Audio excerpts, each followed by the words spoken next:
ଗ୍ରାମାଞ୍ଚଳର ଶିଶୁମାନଙ୍କୁ ଉଚ୍ଚମାନର ଶିକ୍ଷା ସୁବିଧା ଯୋଗାଇବା ଲକ୍ଷ୍ୟରେ ରାଜ୍ୟ ସରକାରଙ୍କ ମହତ୍ୱାକାଂକ୍ଷୀ ଗୋଦାବରୀଶ ମିଶ୍ର ଆଦର୍ଶ ପ୍ରାଥମିକ ବିଦ୍ୟାଳୟ ପ୍ରକଳ୍ପ ଅଧୀନରେ ନବରଙ୍ଗପୁର ଜିଲ୍ଲାର ଦ୍ୱିତୀୟ ପର୍ଯ୍ୟାୟରେ 13ଟି ନୂତନ ବିଦ୍ୟାଳୟର ଭିତ୍ତିପ୍ରସ୍ତର ସ୍ଥାପନ କରାଯାଇଛି। ମୁଖ୍ୟମନ୍ତ୍ରୀ ଆବାସୀ ମାଧ୍ୟମରେ ଭିତ୍ତିପ୍ରସ୍ତର ସ୍ଥାପନ କରିଥିବା ବେଳେ ଏହାର ସିଧା ପ୍ରସାରଣ କରାଯାଇଥିଲା। ଜିଲ୍ଲାର ରାଇଘର ବ୍ଲକର 5ଟି, ଝରିଗାଁ ବ୍ଲକର 6ଟି, କୋଷାଗୁମୁଡ଼ା ଓ ପାପଡ଼ାହାଣ୍ଡି ବ୍ଲକର ଗୋଟିଏ ଲେଖାଏଁ ବିଦ୍ୟାଳୟ ରହିଛି। ଜିଲ୍ଲାର ଝରିଗାଁ ବ୍ଲକର ଚିତାବେଡ଼ା ଓ କୁହୁରା କୋଟାଠାରେ ଅନୁଷ୍ଠିତ କାର୍ଯ୍ୟକ୍ରମରେ ବିଧାୟକ ନରସିଂହ ଭତ୍ରା ଯୋଗ ଦେଇଥିଲେ।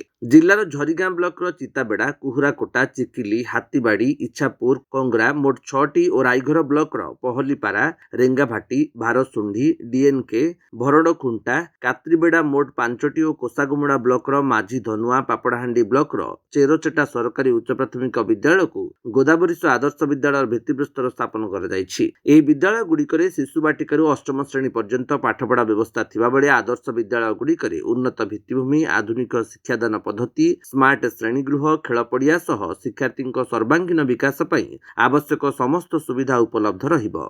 आज पंडित गोदावरीश प्राथमिक विद्यालय एटा प्रथम आमर खोर्धारे अनुष्ठित होता। मुख्यमंत्री निजे भित्तिप्रस्तर स्थापन करते सेते 118टी गोदावरीश मिश्र प्राथमिक विद्यालय भित्तिप्रस्तर स्थापन होता।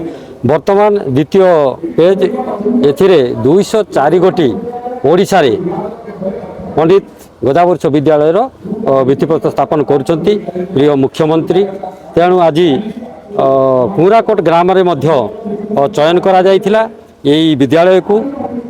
आज एथिरे आमे आसीथिलु, जोग देइथिलु एवं भित्तिप्रस्तर स्थापन करिबारे सहयोग करथिलु। निश्चित भाव में ये ग्रामवासी मानकर सौभाग्य, ये ग्रामवासी आज गोदावरीश मिश्र विद्यालय पाइछंती। एथिरे विद्यालयर ये अंचल बहुत पिला उपकृत हेबे। जो पिला माने कि आज गुणात्मक शिक्षा पाई पारु नथिले, ए माने ये विद्यालय आसिकरी अनेक प्रकार शिक्षा, भाषागत शिक्षा, विभिन्न प्रकार खेल, विभिन्न प्रकार सुंदर विद्यालय जोटा कि 5 एकर परिधि भितर तैयारी होबो।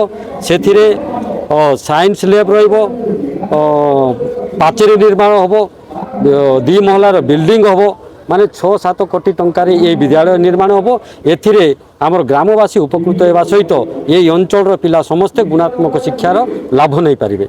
आज 6 गोटी विद्यालय इनागुरेसन होउची। एथिरे विभिन्न जगार आमर कुराकोटे आज होउची एवं चिताबेड़ा,